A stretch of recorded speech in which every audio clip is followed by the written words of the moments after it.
할렐루야. 주일 예배에 나오신 여러분을 주님의 이름으로 환영하고 축복합니다. 우리 이 시간에 주님 앞에 기도하심으로 주님 앞에 나아가시겠습니다. 믿음의 주여 또한 온전케 하시는 이인 예수님을 바라봅니다. 십자가를 참으사 부끄러움을 개의치 아니하셨던 것처럼 하나님, 우리 인생 가운데 우리 각 사람을 향하여, 각 사람을 향한 하나님의 소망을 가지고 하나님, 우리를 대신하여 십자가를 지시고 우리의 모든 짐을 가져가시며 또한 모든 인생의 막힌 문들을 여시는 신실하신 주님의 이름을 찬양합니다. 하나님, 여러 가지 모습으로 이 자리 가운데 모였지만 오직 한 가지, 주님을 예배하고 주님의 말씀을 들으며 그 말씀 앞에 순종하기를 결단하는 은혜의 시간이 될 수 있도록 인도하여 주시옵소서. 하나님, 주어진 우리의 삶이 작게만 보여도 중심을 보시는 주님을 의지합니다. 하나님, 오늘도 나를 이끄시는 그 주님의 힘만을 의지함으로 하나님, 담대함으로 세상을 나아갑니다. 하나님, 다시 한번 이 시간 우리에게 세상 안에서 살아갈 힘을 허락하여 주시고 하나님, 오직 주님만을 바라볼 수 있는 믿음을 허락하여 주시옵소서. 오늘도 승리의 이름, 오늘도 우리 인생 가운데 찾아오시고 우리에게 말씀하시고 우리를 새롭게 하실 주님의 이름을 다시 한번 높여드립니다. 감사드리며 모든 말씀 우리 주 예수 그리스도의 이름으로 기도드렸습니다.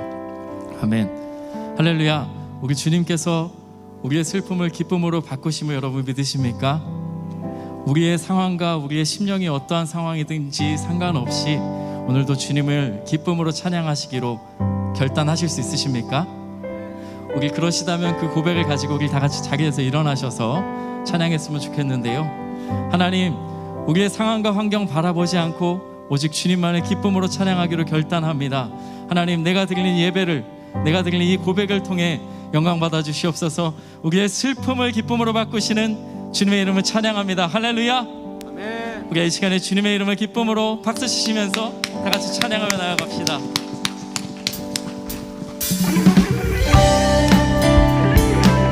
수고하고 무거운 짐진 자들아 다 내게로 오라. 우리 주님의 승리의 선포를 함께 기쁨으로 고백하시면서 우리의 모든 슬픈 마음들, 우리의 인생의 짐들 주님 앞에 내려놓으시면서 함께 찬양하며 나아갑시다. 할렐루야. 슬픈 마음 있는 사람, 슬픈 마음 있는 사람, 예수 이름 믿으며 영원토록 변함없는 기쁜 마음 얻으리. 다시 한번 슬픈 마음 있는, 슬픈 마음 있는 사람, 예수 이름 믿으며 영원토록 변함없는 기쁜 마음 믿으십니까? 예수의 이름은 세상의 소망이요, 예수의 이름은 천국의 기쁨일세.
함께 경배하며 멸류관을 다시 한번 우리 갈 길 다간 후에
다시 한번 우리 위해 죽으시고 우리 위해 죽으시고 다시 부활의 주님 찬양합니다. 주님만이 우리의 소망이 되십니다. 주님만이 소망이요 변함없는 반석이라 주님만이 온 세상을 비추시네. 죽음에서 부활하신 우리 구주 평강의 왕 주를 믿는 모든 자의 소망 되신 주를 믿네. 우리 위해 죽으시고 다시 사신 그 생명의 주님 부활의 주님을 찬양합시다. 죽으시고 다시 사신 생명의 주 우리 위해 죽으시고 다시 사신 우리 인생의 소망이 되신 주님 우리 위해 죽으시고 다시 사신 마지막으로 우리 위해 죽으시고 우리 위해 죽으시고 다시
우리 예수 그리스도의 그 십자가 그늘 아래로 나아갑시다. 하나님의 그늘 아래 우리 인생의 무거운 것들 모두 내려놓고 하나님 오직 하나님의 사랑 안에 머물기 원합니다. 함께 고백합니다. 하나님 그늘 아래 내 모든 것 다 내려놓고 나 잠잠히 주를 묵상하네. 그 놀라우신 은혜를 끝이 없는 주님의 사랑, 끝이 없는 주의 사랑 강물 되어 흘러 흘러 내 영혼에 자유함 주시네. 날 새롭게 하시네. 노래하며 나아갑시다. 하나님 사랑, 하나님 사랑, 그 사랑 날 자유케 하네. 하나님 사랑, 그 사랑 날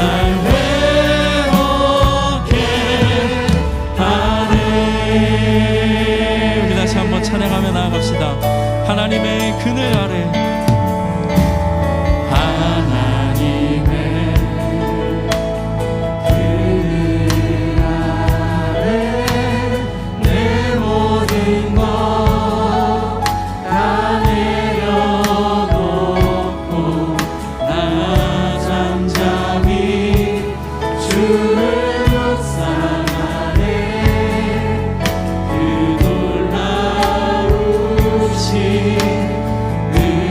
끝이 없는 주님의 사랑, 끝이 없는 주의 사랑 강물 되어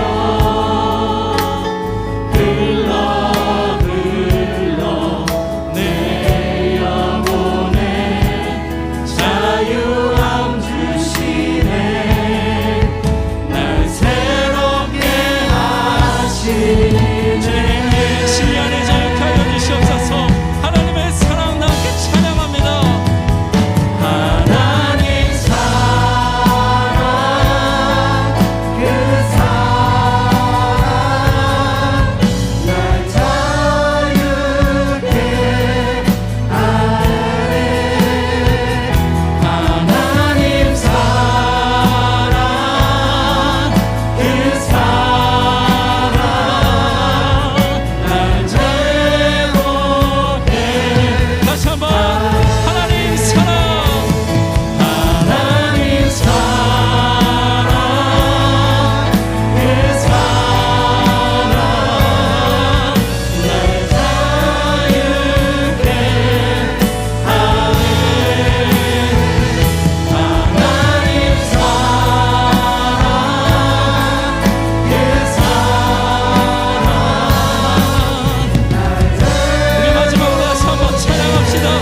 우리를 자유케 하시는 하나님 사랑, 하나님 사랑,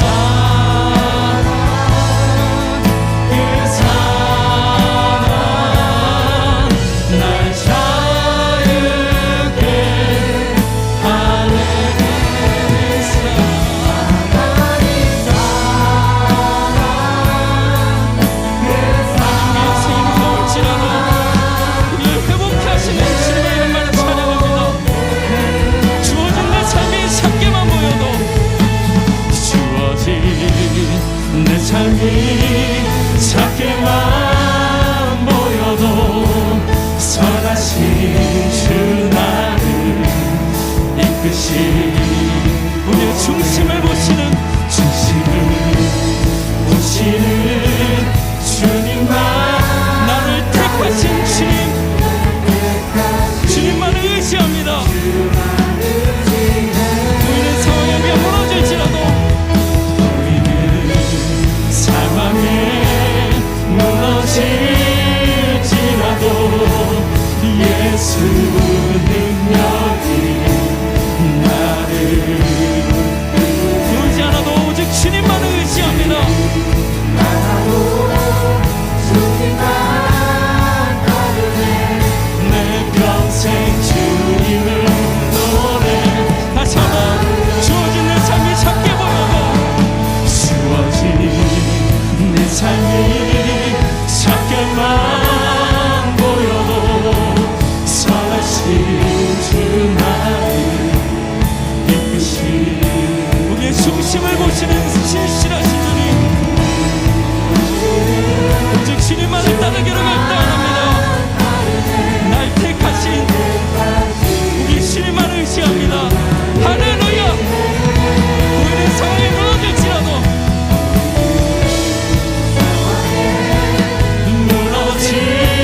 우리 주님 기뻐 받으시는 예배는 상한 심령으로 드리는 예배인 줄 믿습니다.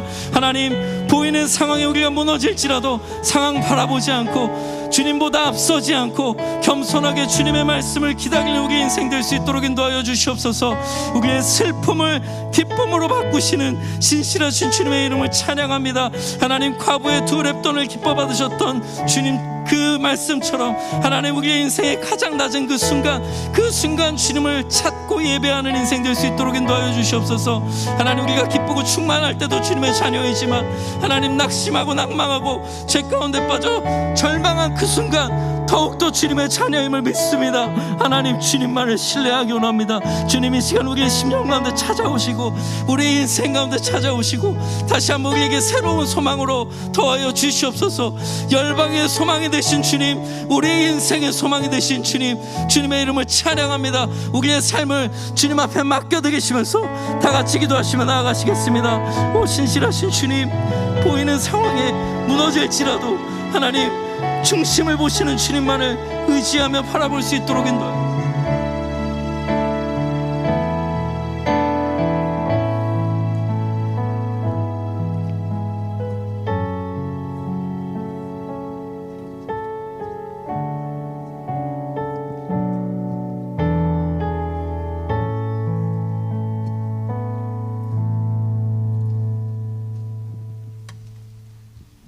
네, 앉아주시면 기도드리겠습니다.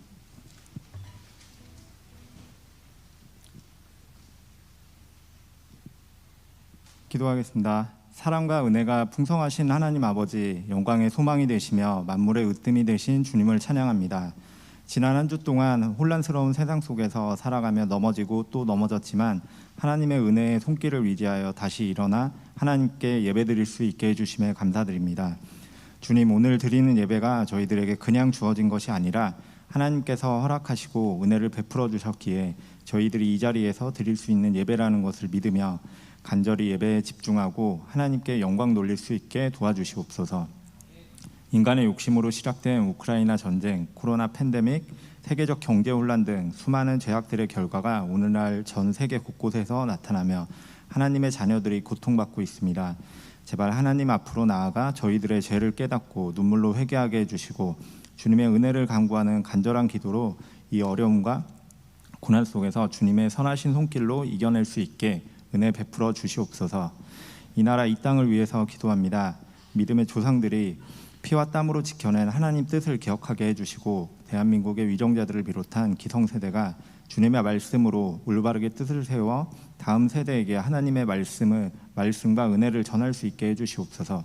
그리하여 하나님의 뜻으로 자라나는 어린이들과 청소년들이 넘쳐나는 대한민국으로 만들어 주시옵소서. 저희 제자들 교회 예배가 머리 대신 예수님의 지체로서 주님 뜻이 올바르게 전해지고 실천되어질 수 있도록 온 성도가 한마음 한뜻으로 예배드릴 수 있게 해주시옵소서. 건강의 어려움, 관계의 어려움, 물질의 어려움으로 힘들어하는 성도들의 간구를 들어주시어 모든 걱정 근심을 주님께 맡기고 긍휼하신 주님께서 주시는 평안과 기쁨을 누리는 은혜를 경험하게 도와주시옵소서. 여민철 목사님께서 안식월을 보내시는 동안 하나님의 은혜를 통하여 온 가족이 영적으로 육체적으로 강건하고 성령 충만하시도록 은혜를 베풀어 주시고 예배를 준비하는 모든 손길을 기억하시어 하늘의 상급을 쌓아주시고 오늘 말씀을 전해주시는 김태용 목사님께 은혜를 베풀어 주시어서 주님께서 주시는 은혜의 말씀을 목사님의 입술로 전하게 해주시고 말씀을 듣는 모든 성도가 성령님의 은혜로 말씀을 깨닫고 실천하는 삶으로 이어지도록 인도하여 주시옵소서. 지금도 이 자리에 함께 하시어 저희들의 예배를 받아주시고 저희를 위해 기도해 주시는 살아계신 예수님의 이름으로 기도드립니다.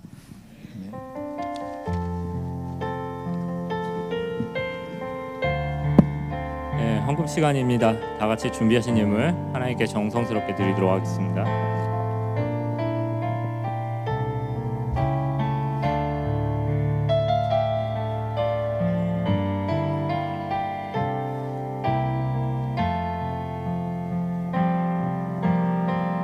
나의 모습, 나의 소유, 주님 앞에 모두 드립니다. 모든 아픔, 모든 기쁨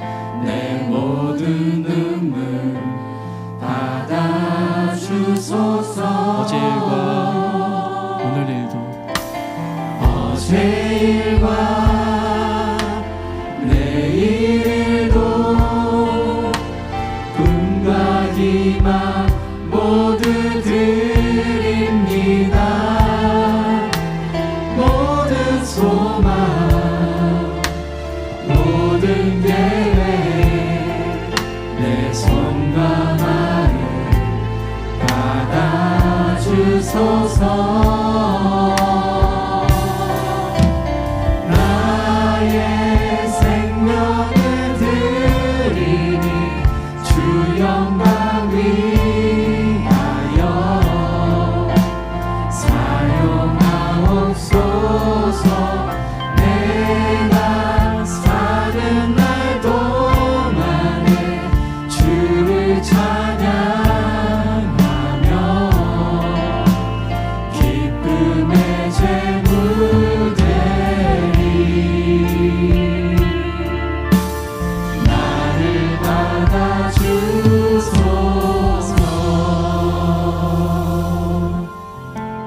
아멘. 할렐루야. 6월 마지막 주일 이 예배의 자리에 나오신 원천 제자들교회 성도님들을 주님의 이름으로 환영합니다. 장마철이라 날씨가 많이 흐리죠. 계속해서 좀 불쾌지수도 높은데 이 시간만큼은 서로 좀 반갑게 인사하는 시간 갖도록 하겠습니다.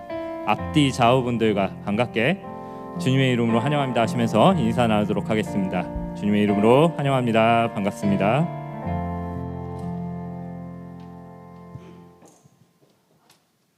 혹시 저희 예배 처음 나오셨거나 오랜만에 나오신 분이 계시면 잠시 그 자리에서 쑥스러워하지 마시고 손을 좀 들어주시겠습니까? 저희가 잠시 환영하는 시간을 갖도록 하겠습니다.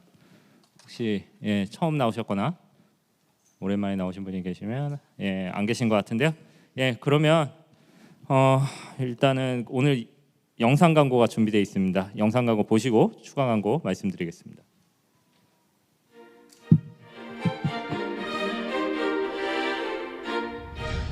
은혜가 넘치는 2022년 6월 26일 주일 원천 소식 전해드립니다.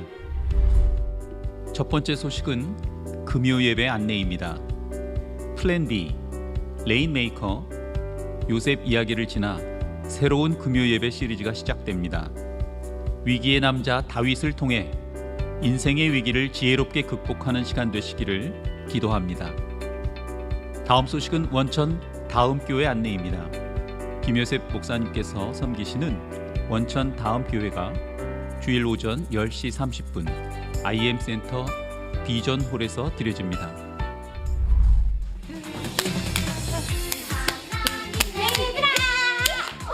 너희들 이번에 여름 상영학교 갈 거지?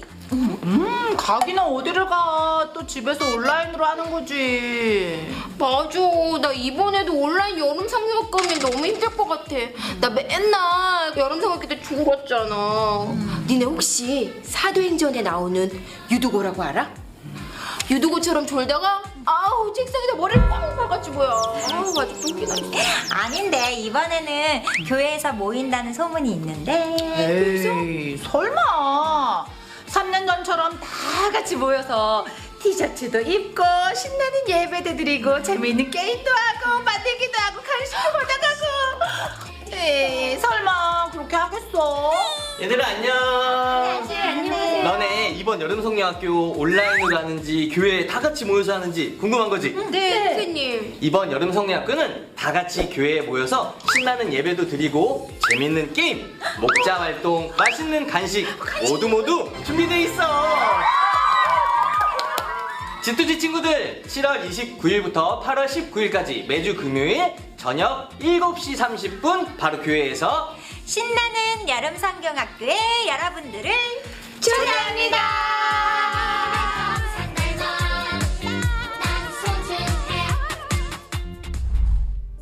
2022년 G2G 여름 성경학교가 비교하지 않아요라는 주제로 7월 29일부터 4주간 진행이 됩니다. 7월 10일까지 신청하는 모든 분들께는 캠프티를 선물로 드립니다. 바로 신청해 주세요. 금요 어하나 교사 추가 모집 안내입니다. 서로 나누고 베푸는 작은 가게 안내입니다.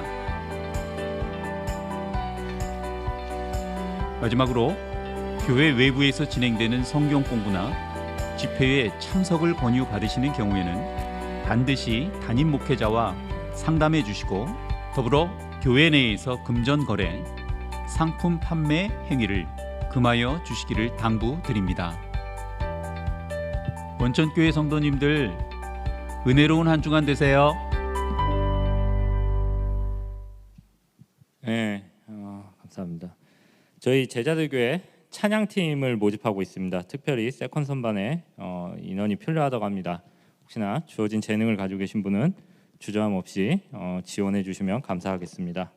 그리고 특별히 오늘은 저희 최병준 선교사님 다니엘 학교 선교보고가 있습니다. 선교보고 보고 나신 후에 그 다음에 이제 김태용 목사님 말씀 전해 주실 때 많은 은혜 받으시기 바랍니다. 예, 선교사님 나와주시기 바랍니다.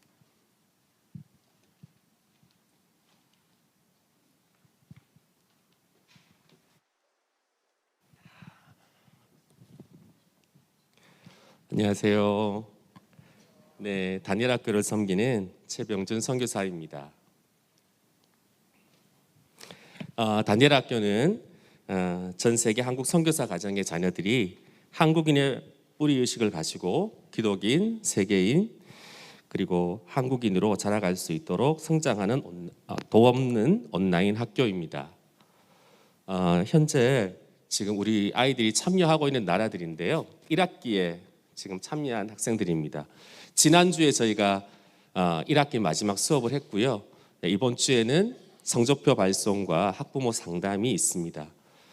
동아시아에서는 중국, 일본, 홍콩, 대만에서 참여하고요. 중앙아시아에 카자흐스탄, 키르기즈스탄, 그리고 동남아시아에서는 인도네시아, 또 태국, 베트남, 말레이시아, 캄보디아, 필리핀, 남아시아에서는 인도, 네팔, 미얀마, 스리랑카, 그리고 서아시아에서는 오만, 아랍에미레이트, 터키, 이집트, 중앙 유럽에서는 독일과 또 남유럽에서는 알바니아와 코소보, 아프리카에서는 말리, 가나, 기니비사우, 에스와티니, 지부티, 티니지, 우간다에서 우리 학생들이 참여하고 있습니다.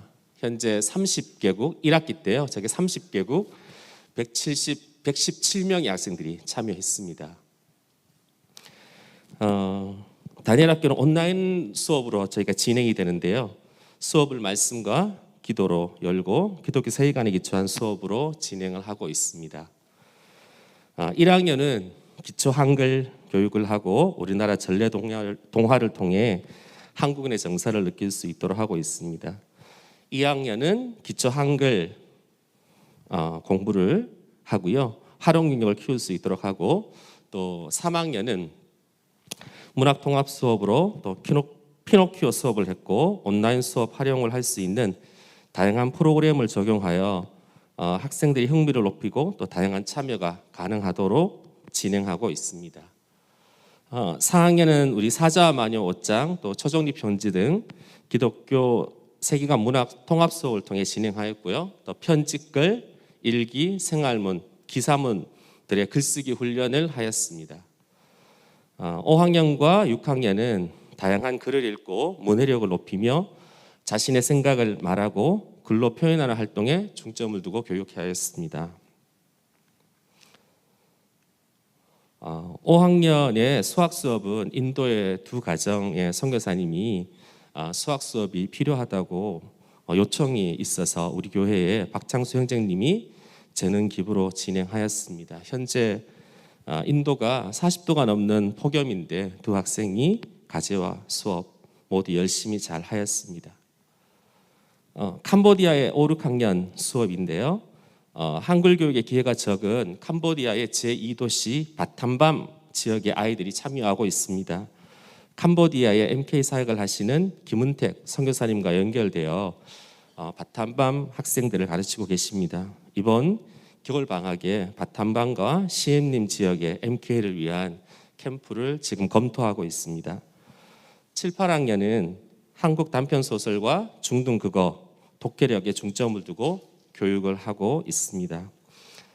코로나로 인해서 2년 동안 한국을 방문하지 못하신 선교사님들이 이번 여름에 많이 한국에 들어오실 것을 예상하고 저희가 여름 캠프를 준비하였습니다.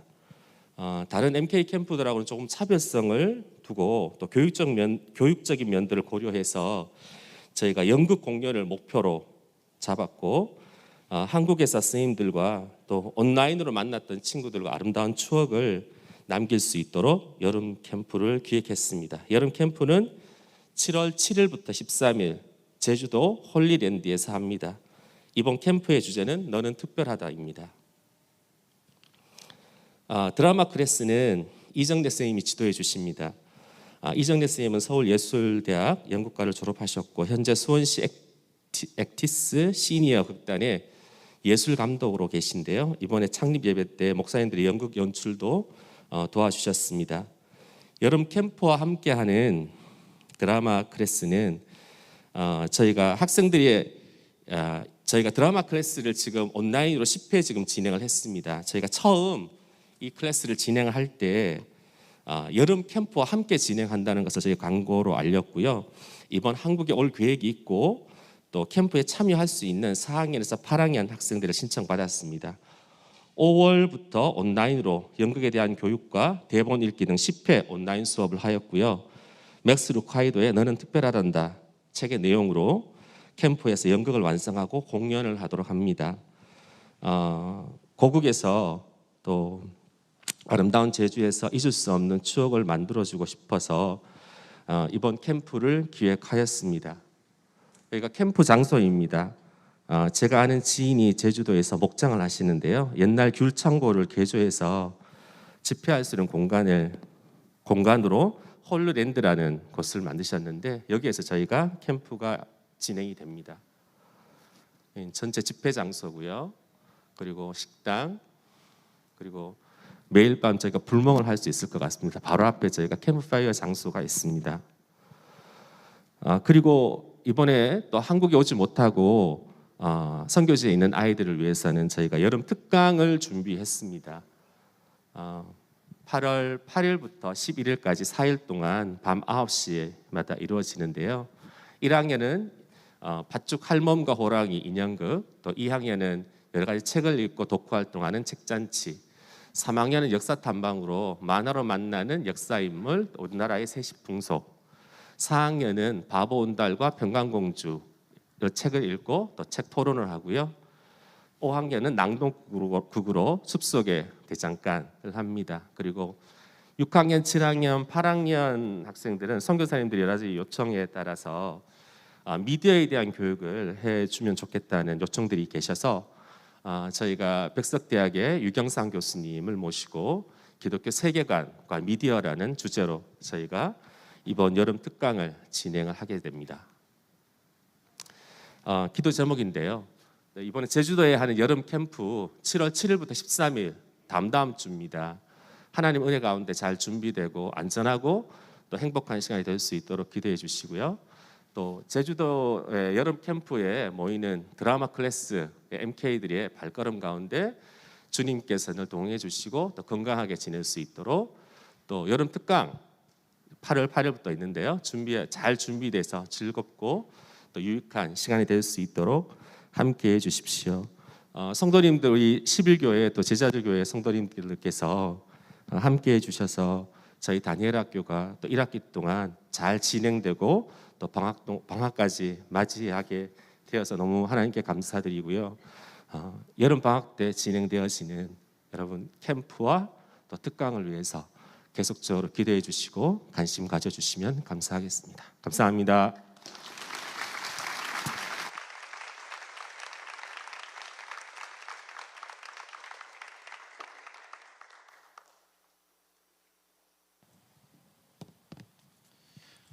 오늘 우리에게 주시는 하나님의 말씀 요한복음 20장 19절부터 23절까지 말씀입니다. 요한복음 20장 19절부터 23절까지의 말씀을 제가 봉독하겠습니다. 여러분들은 같이 읽어주시면 감사하겠습니다.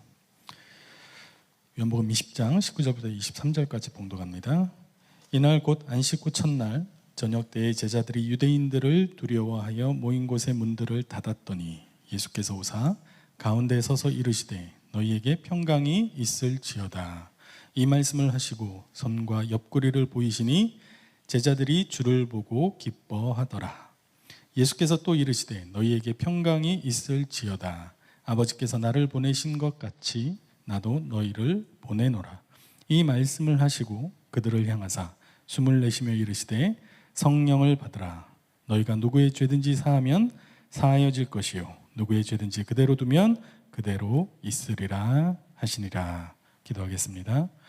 사랑과 은혜가 많으신 하나님 감사합니다. 오늘도 저희들 겸손하게 주님 앞에 나와 하나님의 음성에 귀 기울입니다. 하나님 말씀하여 주시고 하나님의 말씀이 우리의 마음판에 새겨질 수 있도록 그 말씀 붙들고 하루하루를 살아나갈 수 있는 힘을 얻을 수 있도록 하나님 함께하여 주시옵소서. 우리의 마음을 열어 주님의 음성에 귀 기울이는 우리 사랑하는 제자들 교회 모든 성도님들 다 되실 수 있도록 하나님 함께 하시기를 간절히 소원하오며 살아계신 예수 그리스도의 이름으로 기도합니다. 아멘. 네, 오늘 요한복음 20장 19절부터 23절까지의 말씀을 함께 여러분들과 묵상해 보려고 합니다.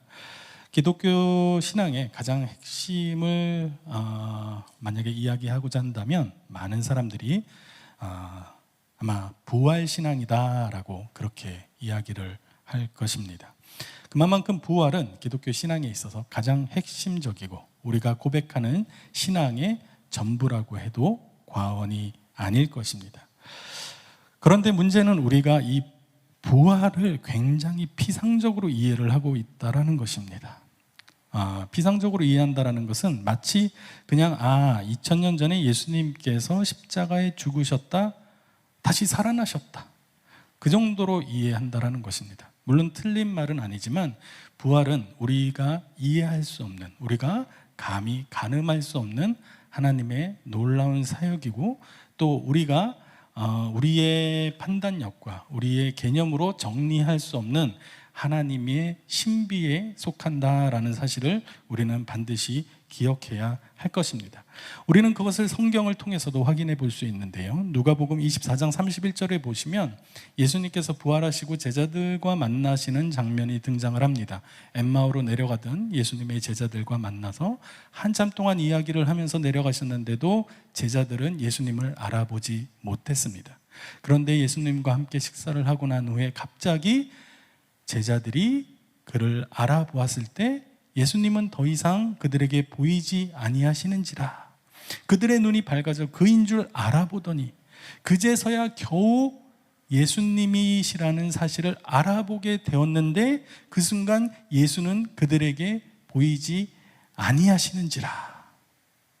이것을 우리가 무엇으로 설명할 수 있겠습니까? 우리가 이것을 부활에 관해 어떻게 이해할 수 있겠습니까?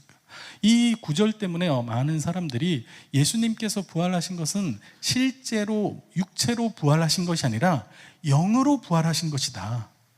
몸이 다시 살아나신 것이 아니라 영으로 부활하신 예수님의 영을 바라본 것이다. 그렇게 주장하는 사람들까지도 있습니다. 그만큼 예수님의 부활은 그냥 단순히 죽으셨던 예수님이 다시 살아나신 것이라는 것을 넘어서 우리는 이해할 수 없는 하나님의 사역이고 하나님의 신비라는 것입니다. 오늘 우리가 읽은 본문과 병행 구절인 24장 36절에도 그와 비슷한 이야기가 나옵니다. 이 말을 할 때 예수께서 친히 그들 가운데 서서 이르시되 너희에게 평강이 있을지어다 하시니. 오늘 성경 구절과 병행 구절이에요. 예수님은 어느 순간 갑자기 제자들이 모인 곳에 나타나셨습니다. 설명할 수가 없습니다.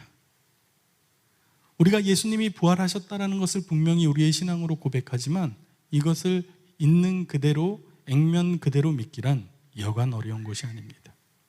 우리의 삶을 보셔도 여러분들은 아마 쉽게 이해하실 수가 있을 것입니다. 우리는 모두 다 예수님을 구주로 고백하고 또 예수님께서 십자가에 달리사 우리의 죄를 사하시고 3일 만에 다시 부활하셨음을 우리의 신앙을 고백합니다.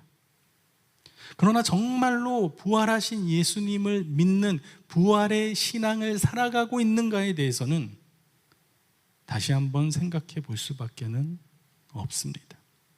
그만큼 부활은 우리에게 힘든 내용이랍니다. 우리가 이해하기, 우리가 받아들이기 굉장히 어려운 내용이라는 것입니다. 이것을 기억하시면서 오늘 본문을 같이 살펴보시면 굉장히 이해하기 힘들다라는 것을, 그리고 또 앞뒤가 잘 안 맞는다라는 것을 아마 여러분들이 아실 수 있을 것 같습니다. 먼저 19절에 보시면 예수께서 오사 서서 이르시되 평강이 있을지어다. 지금 예수님께서 부활하신 첫 번째 날 저녁에 일어나는 일입니다. 사실 이미 오전에 마리아는 예수님의 무덤을 찾아가서 예수님이 무덤에 돌이 치워져 있고 무덤이 비어 있었다라는 사실을 발견했습니다. 그리고 제자들에게 뛰어가서 그 사실을 알렸지만 제자들은 믿으려고 하지 않았습니다. 그리고 나서 저녁이 되었을 때 갑자기 예수님께서 그들에게 오셔서 대뜸 하시는 말씀이 평강이 있을지어다. 그런데 20절을 보니까 그렇게 말씀하신 예수님께서 갑자기 손과 옆구리를 보이시는 거예요. 예수님의 그 상처를 보여주시는 겁니다. 그런데 제자들이 기뻐해요. 우리는 성경의 내용을 다 알고 보니까 제자들이 예수님이 부활하신 것을 알고 기뻐했구나 라고 생각하지만, 여러분들 상식적으로 생각해 보십시오. 만약에 여러분들의 가족 중에 누군가 혹은 여러분들의 지인의 누군가가 큰 수술을 받고 큰 흉터를 가지고 여러분들 앞에 나타났다면 여러분들은 어떤 마음이 제일 먼저 드시겠습니까? 이렇게 크게 수술을 했어? 너무 아팠겠다. 너무 힘들었겠다. 너무 고생했겠다. 이런 마음이 먼저 드시지 않겠습니까? 그거를 보고 와, 너 다 나았네? 이러면서 막 기뻐하시겠습니까? 제자들의 반응도 사실 평범하지는 않습니다. 그런데 더 재밌는 것은 또 뜬금없이 예수님께서 갑자기 평강이 있을지어다 이렇게 말씀을 하시는 거예요. 그러면서 이번에는 너희를 보내노라 라고 말씀을 하십니다. 내용이 앞뒤 연결이 안 돼요. 개연성이 없습니다. 그 다음 보실까요? 22절에 보면 숨을 내쉬며 성령을 받으라. 방금 한 절 전에 21절에서 내가 너희를 보내노라 라고 말씀을 하셨는데 22절에서는 성령을 받으라 라고 말씀을 하십니다. 맥락이 없어요. 5절밖에 안 되는 이 본문 가운데 하나도 연결되는 것이 없습니다. 23절에는 누구의 죄든지 사하면 사하여질 것이요. 여러분, 말이 됩니까? 죄를 사할 수 있는 권한은 누구에게만 있습니까? 하나님에게만 있죠. 우리가 다른 사람의 죄를 사할 수 있습니까? 아니요. 그렇지 않아요. 우리는 다른 사람의 죄를 사할 수 있는 권한이 없습니다. 그런데 예수님은 지금 제자들에게 누구의 죄든지 너희가 사하면 사하여질 것이고 너희가 그대로 두면 그대로 있을 것이다 라고 말씀하고 계세요. 지금 예수님께서 부활하신 이후에 제자들이 모인 곳에 처음 나타나셔서 지금 딱 5절로 말씀을 하셨는데 이 내용들이 하나도 연결이 안 되고 개연성이 없습니다. 만약에 이 5절을 가지고 영화로 만들었다면 여러분들은 어떻게 생각하시겠습니까? 아니, 무슨 영화가 이래? 뭐 이렇게 앞뒤 맥락이 하나도 안 맞아? 도대체 무슨 말을 하려고 하는 거야? 라고 생각하지 않으시겠습니까? 그러나 이 모든 구절에 키워드가 되는 한 가지 단어가 있습니다. 29절을 한번 보도록 하겠습니다. 요한복음 20장 19절에 보니까 이날 곧 안식 후 첫날 저녁 때에 제자들이 유대인들을 두려워하여 모인 곳에 문들을 닫았더니, 아까 우리가 봤던 병행 구절인 누가복음과 다른 점이 무엇입니까? 누가복음은 그냥 간단하게 제자들이 모여 있을 때 예수님께서 가운데 서서 말씀하셨다라고 이야기를 하고 있어요. 그런데 요한은 그것을 훨씬 더 자세하게 풀어서 설명합니다. 그들이 모여 있었는데 그들이 유대인들을 두려워하여 모여 있었고 그 두려움으로 말미암아 문을 닫고 있었다라고 그렇게 표현을 합니다. 성경의 모든 표현들, 단어 하나하나가 하나님의 의도된 말씀이라는 것을 믿으십니까? 그렇다면 누가복음에서는 기록되어 있지 않은, 그리고 마태, 마가는 언급조차도 하지 않고 있는 제자들이 두려워하여 모여 있었고 문이 닫혀 있었다라는 표현은 그 안에서 우리에게 전하시고자 하는 하나님의 메시지가 담겨 있었다라는 것입니다. 이 문이 닫혀 있었다라는 것을 우리가 기억하면서 그 다음 절을 보시면 예수께서 오사 가운데 서서 이르시되 너희에게 평강이 있을지어다. 어떤 사람들은 제자들 중에 누군가 하나 살짝 문을 열어놨을 것이다. 혹은 제자 중에 한 명이 예수님이 오시는 것을 눈치채고 문을 열어줬을 것이다. 그냥 요한이 기록을 안 한 것이다. 이렇게 말을 하는 사람들이 있습니다. 그러나 그럴 것 같았으면 누가복음처럼 아예 언급을 안 했겠죠. 요한이 문이 닫아져 있었다라고 표현하는 이유는 무엇이었습니까? 문이 닫아져 있었는데도 불구하고 아무도 문을 열어주지 않았음에도 불구하고 예수님께서는 제자들 가운데로 오셔서 제자들에게 너희에게 평강이 있을지어다라고 말씀하시는 분이라는 겁니다. 다시 말해서 예수님은 닫혀져 있는 우리의 마음을 열고 들어오셔서 우리에게 평강이 있을지어다라고 선언하시는 하나님이시라는 사실은 바로 그것을 이야기하기 위해서 이 닫힌 문에 대한 언급을 요한은 하고 있는 것이고, 우리가 이 닫힌 문에 대한 내용을 이해하면 이 5절의 말씀이 무엇을 이야기하고 있는지 이해할 수 있는 것입니다. 그러기 위해서 우리가 먼저 이 평강이라는 단어를 살펴봐야 되는데, 우리가 잘 알고 있는 샬롬이라는 단어입니다. 성경에서 사용되는 샬롬이라는 표현은 굉장히 포괄적인 언어입니다. 그냥 인간이 행복하고 잘 되는 모든 것들, 관계적, 경제적, 사회적, 정치적 모든 상황 속에서 인간이 행복하고 평안하게 되는 상태를 가리키는 단어입니다. 그러나 그 중에서도 성경에서 샬롬이라는 단어를 쓸 때 가장 강조하고 있는 것은 바로 깨어졌던 하나님과의 관계가 온전히 회복되어짐을 의미하고 있습니다. 다시 말해서 부활하신 예수님께서 제자들에게 오셔서 너희에게 평강이 있을지어다, 너희가 하나님과의 깨어졌던 관계가 회복되기를 바라노라 라고 말씀하시는 이유가 무엇입니까?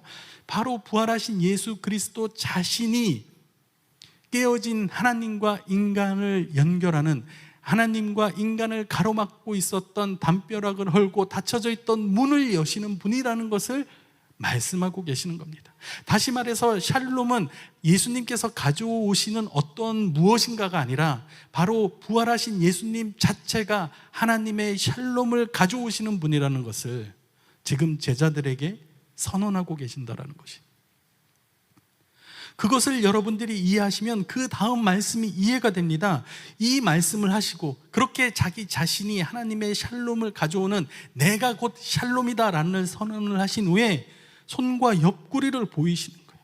봐라, 내가 바로 너희의 죄를 대신하여 십자가에 죽었다가 죽음의 권세를 이기고 살아난 하나님의 샬롬이다라는 말을 하고 계시는 겁니다. 그것을 제자들이 이해했기 때문에 제자들은 기뻐하고 있는 거예요. 마치 예수님께서 오신 날 우리가 크리스마스를 기념하면서 기쁘다 구주 오셨네라고 찬양하는 것처럼 사망의 권세를 이기고 살아나신 예수님, 손과 발에 그리고 옆구리에 상처난 자국이 그대로 있는 상태에서 부활하신 예수 그리스도를 보는 제자들은 하나님의 샬롬을 그곳에서 경험하게 되는 것입니다. 그러면서 21절로 넘어가 보시면 다시 한번 예수님께서 또 이르시되 너희에게 평강이 있을지어다 라고 말씀을 하십니다. 앞선 2절에서 우리가 이제는 예수님께서 왜 평강이 있을지어다 하시면서 자기의 상처들을 보여주시는지가 이해가 되었죠. 그러면서 이제 21절엔 새롭게 예수님께서 말씀을 하시면서 다시 한번 너희에게 평강이 있을지어다 라고 말씀을 하시는데, 이번엔 뭐라고 말씀하시냐면 아버지께서 나를 보내신 것 같이 나도 너희를 보내노라 라고 말씀을 하세요. 한글로 이거를 보면 조금 잘 이해가 안 갑니다. 그런데 영어로 보시면 이해가 되는데, 영어는 시제가 명확해요. 그죠? 영어는 시제가 명확하게, 한글은 약간 제가 모르겠습니다. 제가 국어를 잘 못해서 그런지 몰라도 좀 시제가 불명확할 때가 있습니다. 그런데 영어로 보시면 As the Father has sent me, 아버지께서 나를 보내신 것 같이 라고 말하는데 완료형, 영어 공부를 한번 조금 다시 해보시면 여러분들 have pp 기억나십니까? 네. 요즘 우리 자녀들은 그렇게 안 배우는 것 같아요. 근데 저 때까지만 해도 이제 성문 기본 영어 열심히 공부하면서 have pp, 현재 완료형, 그죠? As the Father has sent me. 현재 완료 시제를 사용합니다.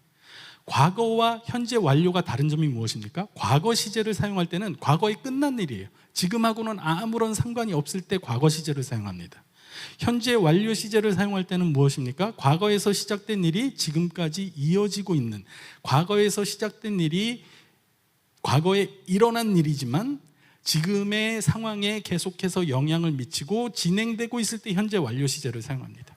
다시 말해서 하나님께서 나를 보내신 것 같이, 그것이 그냥 과거에 하나님이 나를 이 땅에 보내셨고 그것으로 끝이 아니라 그 상황이 계속해서 이어져 가면서 I am sending you, 너를 보낸다.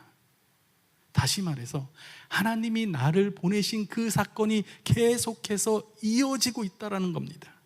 예수님께서 우리를 보내시는 것은, 자, 이제 나는 십자가에 죽었고 부활했고 나는 이제 곧 승천할 거야, 내 사역은 여기서 끝났어, 이제는 너희가 해야 돼 라고 말씀하시는 것이 아니라 하나님께서 나를 보내신 그 목적이 나를 통해서 완성이 되었고 그것을 너희가 이어나갈 것이다 라고 선언하고 계신다라는 거예요. 너희에게 평강이 있을지다 지어다, 내가 가져온 하나님의 평강이, 하나님의 샬롬이 나를 통해서 너희들에게까지 이어지고 그것이 너희들을 통해서 앞으로도 계속해서 이어질 것이다 라는, 우리 그리스도인들의, 예수 그리스도의 제자들의 사명에 대해서 이야기하고 있는 것입니다. 많은 사람들이 이 본문을 보면서 선교적 사명을 지금 이야기하고 계시는 거다, 그렇게 이야기합니다. 틀린 말은 아니에요. 그러나 우리가 보통 선교적 사명이다 그러면 그냥 이렇게 어디 선교지 나가서 복음을 전하고 교회를 세우고 이것만 생각해요. 그런데 지금 예수님께서 하시는 말씀은 단순히 땅끝까지 이르러 복음을 전하고 교회를 세우는 것을 이야기하는 것이 아닙니다. 그것보다 한 차원 더 높은 우리의 삶이 예수 그리스도의 목적을 이어나가는, 예수 그리스도의 사역을 이어나가는 그 놀라운 사명을 이어받았다라는 것을 이야기하고 있는 것입니다. 그러면서 22절에 보니까 이 말씀을 하시고 그들을 향하여 숨을 내쉬며 이르시되 성령을 받으라. 이해가 되지 않습니까? 예수님께서 이 땅에서 이루고자 하셨던 그 사명이 십자가에서 완성이 되었지만 그것이 끝난 것이 아니라 우리를 통해서 이어지고 있다면 우리는 성령을 받지 않고는 그것을 감당할 수 없는 겁니다. 예수님께서 성령을 받으라고 말씀하신 이유가 그냥 성령 받아서 기쁘고 행복해, 와 난 이제 의인이야 라고 하면서 즐겁고 행복하게 살라는 의미가 아니라 성령을 받아 그 능력으로 말미암아 예수의 사명이 우리 안에 계속해서 이어져 나갈 수 있는 힘과 능력을 얻으라는 것이에요. 그것이 부활하신 예수 그리스도를 믿는 제자들의 사명이었고 의무였고 그것이 그들의 삶의 목적이 된다는 것을 예수님은 말씀하고 계시는 겁니다. 그러면서 숨을 내쉰다라는 표현을 써요. 여러분, 숨을 내쉰다, 뭐가 떠오르십니까? 하나님께서 인간을 창조하실 때 그 코에 생기를 불어넣으셨다라는 장면이 막 떠오르지 않으십니까? 다시 말해서 하나님께서 처음 만드셨던 아담, 그 코에 생기를 불어넣으사 하나님의 형상대로 지음받은 첫사람은 실패했어요. 그들은 하나님의 명령에 불순종했고 그 결과로 에덴 동산에서 쫓겨날 수밖에 없었습니다. 그러나 이제 예수 그리스도의 부활로 말미암아 새롭게 창조하시는, 새롭게 하나님의 백성으로 하나님의 자녀가 된 우리들은 하나님의 그 사역, 성령의 능력을 힘입어 예수께서 이루고자 하셨던 그 사역이, 십자가에서 완성된 그 사역이 십자가로 끝나는 것이 아니라 제자들을 거쳐서 오늘날의 우리들에게까지도 이어진다라는 것을 말씀하고 계시는 겁니다. 그것을 이해하게 되면 이제 23절이 이해가 되는 거예요. 너희가 누구의 죄든지 사하면 사하여질 것이요 누구의 죄든지 그대로 두면 그대로 있으리라 하시니라. 우리에게는 죄를 사할 권한이 없습니다. 그것은 너무나도 분명한 사실이에요. 그러나 예수 그리스도께서 십자가를 통해서 이루고자 하셨던 세상의 모든 죄를 짊어지고 단번에 구원을 완성하시고자 하셨던 그 사역이 예수 그리스도를 통해 또 그의 제자들을 통해 또 그의 제자들을 통해 예수 그리스도를 구주로 모신 수많은 주의 백성들을 통해 계속해서 이어져 나가게 될 것이라는, 바로 죄를 사하는 놀라운 사역들이 계속해서 이어져 나가게 될 것이라는 것을, 교회를 통해서, 제자들을 통해서 많은 사람들이 주께 돌아오고 죄사함을 받아서 하나님의 온전한 샬롬을 누리게 될 것이라는 것을 선언적으로 말씀하고 계시는 것입니다. 우리의 삶을 되돌아보기를 원합니다. 우리는 구원의 기쁨을 가지고 살아가는 사람들입니다. 나쁜 거는 아니에요. 정말 내가 하나님 앞에 죄사함을 얻어서 정말 하나님과 끊어졌던 관계가 회복이 되고 그 안에서 하나님이 주시는 평안과 기쁨을 누리며 살아가는 것, 나쁜 것 아닙니다. 그러나 부활하신 예수님께서 제자들에게 말씀하신 것은 그 평안과 기쁨이 우리 안에만 머무는 것이 아니라 우리를 통하여 세상의 수많은 사람들에게까지도 전해지고 이어져 나가야 할 것이라는 것을 말씀을 주고 계시는 거예요. 우리의 가정에서, 우리의 직장에서, 우리가 속해 있는 어느 곳에서라든지 닫힌 마음의 문을 열고 무너졌던 관계를 회복하는 하나님의 놀라운 사역들이 일어나게 되는, 세상의 빛과 소금이 되고 복음을 증거하는 샬롬 그 자체가 되기를 원하시는 예수 그리스도의 마음이 담겨져 있는 것입니다. 우리가 살아가는 삶의 터전에서 우리는 하나님의 샬롬을 가져오는 사람들이 되어야 합니다. 이 세상은 다 닫혀 있어요. 서로가 서로에게 문을 닫습니다. 나라가 나라에게 문을 닫습니다. 적대시합니다. 지금 우리가 살아가고 있는 세상을 여러분들 조금이라도 보시면 다 공감하실 것입니다. 우리는 두려움에 빠져서 사람을 두려워하고, 사회를 두려워하고, 미래를 두려워하고, 질병을 두려워하고, 경제적인 어려움들을 두려워하고, 인정하기 싫지만 그 두려움이 우리 마음 안에 계속 있는 한 우리는 계속해서 문을 닫으면서 살아가게 될 것입니다. 그러나 진정한 예수 그리스도의 제자들은 그 닫힌 문을 열고 하나님의 샬롬을 가져오는, 하나님이 주시는 진정한 평안과 기쁨을 가져오는 삶을 살아야만 한다는 것을 예수님은 우리에게 전하고 계시는 것입니다. 우리 사랑하는 제자들교회 모든 성도님들, 세상에서 들려오는 소식들은 안 좋은 소식들밖에 없습니다.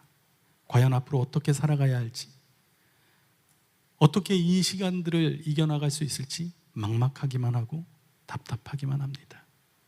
그러한 세상 속에서 우리가 빛과 소금의 역할을 감당해야 되지 않겠습니까?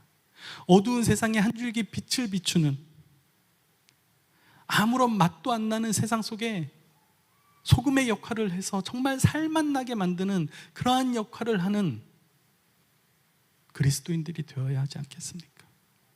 그냥 우리끼리 교회 안에서 찬양하고 즐거워하고 기뻐하는 것으로 우리가 예수 그리스도를 사랑한다라고 말한다면 정말로 편협하고 예수 그리스도의 뜻을 다 이해하지 못하는 반쪽짜리 그리스도인들이 될 가능성이 굉장히 높습니다. 우리의 삶이, 또 우리 교회가 세상의 빛과 소금으로서 역할을 감당하고 예수 그리스도의 사역이 우리를 통하여 계속 이어지는 놀라운 축복이 여러분들의 삶 가운데, 또 우리 제자들 교회 모든 성도님들 가운데 함께 하시기를 주님의 이름으로 축원합니다. 함께 기도하시겠습니다. 사랑과 은혜가 많으신 하나님, 감사합니다. 우리가 부활을 이해할 수 없지만 부활하신 예수 그리스도의 모습을 통해서, 또 그 말씀을 통해서 우리가 어떻게 살아가야 할지를, 어떻게 부활하신 예수님을 우리의 마음에 모시고 살아가야 하는지를 알려주셔서 감사합니다. 하나님, 이제는 내가 사는 것이 아니요 내 안에 예수 그리스도께서 사신다라고 고백했던 그 신앙의 고백처럼 우리의 삶에도 하나님의 샬롬인 예수 그리스도와 동행하며 정말 이 땅에 빛과 소금으로서의 역할을 감당하는 귀한 주님의 제자들이 다 될 수 있도록 하나님 우리를 인도하시고 함께하여 주시옵소서. 예수님 약속하신 그 성령의 능력을 힘입어 오늘도 닫힌 우리의 마음을 열고 닫혀진 관계의 마음들을 열고 이 땅에서 정말 하나님의 평안과 기쁨이 가득 찰 수 있도록 오늘도 주님 앞에 내 자신을 드리는 귀한 제자들 교회 모든 성도님들 되실 수 있도록 축복하여 주시옵소서. 감사드리며 살아계신 예수 그리스도 이름으로 기도합니다. 아멘. 이 시간 함께 찬양하시겠습니다.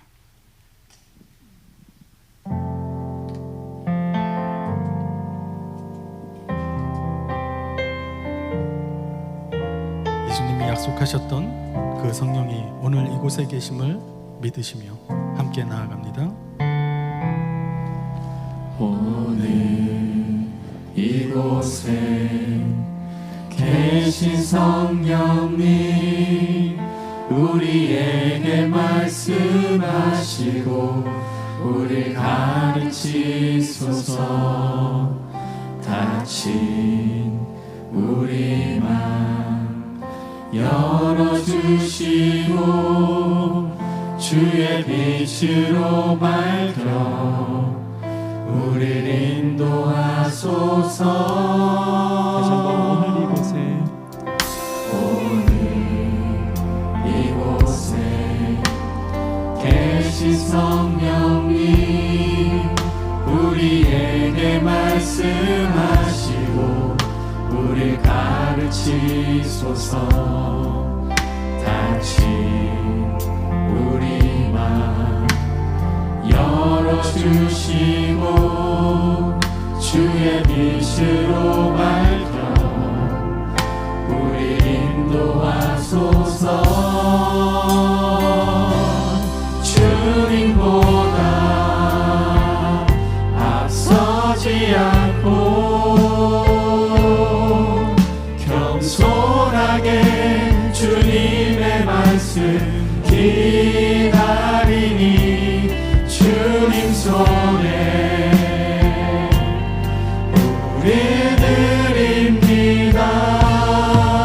사랑으로 인도하소서.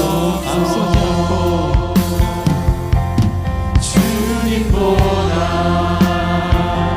앞서지 않고 겸손하게 주님의 말씀 기다리니 주님 손에 우리 드립니다. 사랑으로 인도하소서.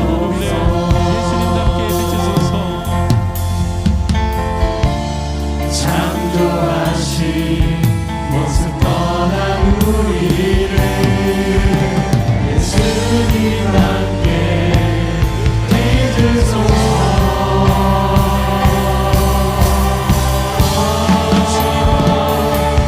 주님보다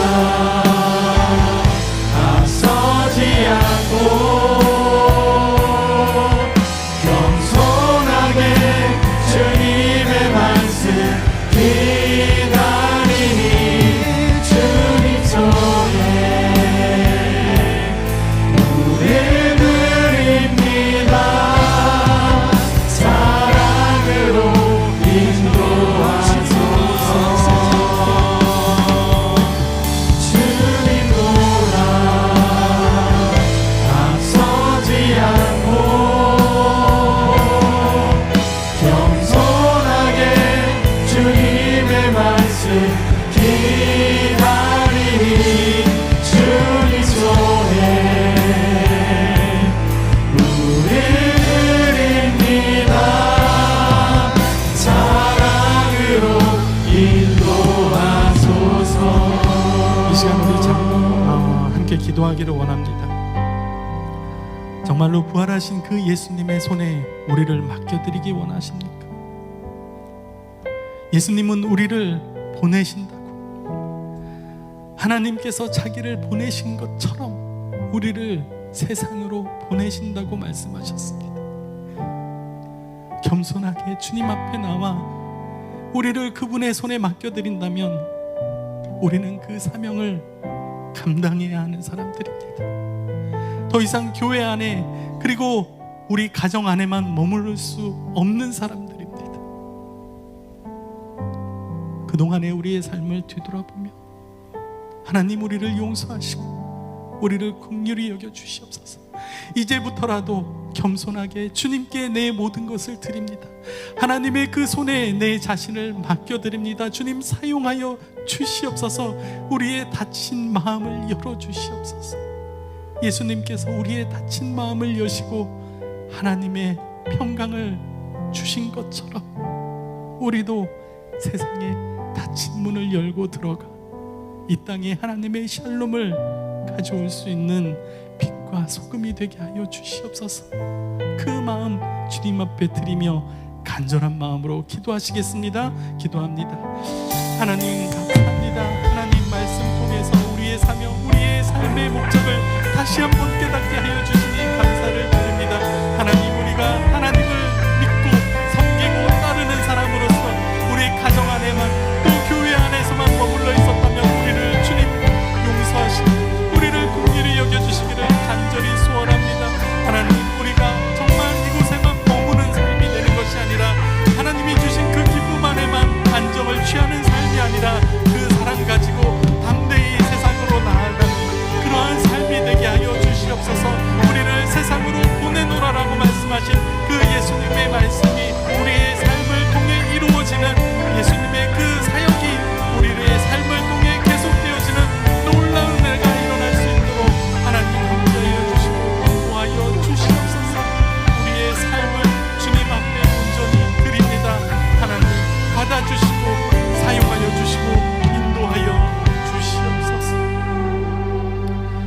이제는 우리 주 예수 그리스도의 은혜와 하나님의 놀라우신 사랑과 성령님의 역사하심이 주님 앞에 겸손히 내 삶을 드리고자, 그래서 정말로 예수님께서 보내신다라고 말씀하신 그 사명이 우리의 삶을 통해 이루어지기를 간절히 바라고 소원하는, 또 그렇게 살기로 결심하고 결단하는 주의 사랑하는 모든 백성들 머리머리 위에 지금부터 영원토록 함께 하시기를 간절히 축원하옵나이다.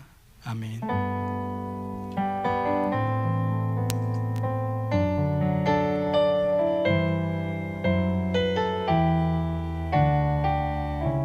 함께 찬양합시다. 오늘 이곳에 계신 성령님, 오늘 이곳에 계신 성령님, 우리에게 말씀하시고 우릴 가르치소서. 다시 우리 맘 열어주시고 주의 빛으로 밝혀 우릴 인도하소서. 주님보다 앞서지 않고, 주님보다 앞서지 않고 겸손하게 주님의 말씀 기다리니 주님 손에 우릴 드립니다. 사랑으로 인도. 다시 한번 주님보다 앞서지 않고, 주님보다 앞서지 않고 겸손하게 주님의 말씀 기다리니 주님 손에 우릴 드립니다. 사랑으로 인도하소서.